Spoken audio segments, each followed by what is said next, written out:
పైన ఉన్న వాటిని, అటు ఇంట్లో అటక మీద ఉన్న వాటిని వెతకండి అన్న. పైన ఉన్న వాటిని అంటే ఏంటి?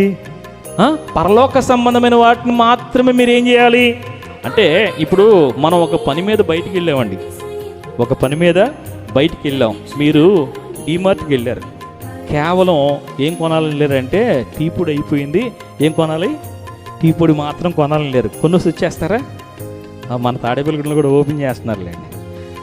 టీ పొడి పక్కన పెట్టేస్తారు ముందు, అసలు దాని మీద ఉన్నది మనసు ఏమి వెళ్తుంది? ఆ పక్కనున్న అసలు మీరు ఏ పని మీద వెళ్ళారో ఆ పని మీద మీ చూపు ఉంటుందా?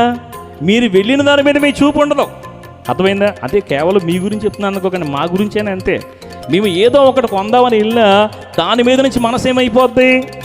అనేకమైన వాటి మీదకి వెళ్ళిపోద్ది. అంటే ఇక్కడ అర్థం ఏంటంటే, నీ కన్ను దేని మీద ఉండాలో దాని మీదే ఉండాలి. రెండు చేతులు పైకెత్తి దేవునికి స్తోత్రం చెప్దాం. హల్లెలూయా.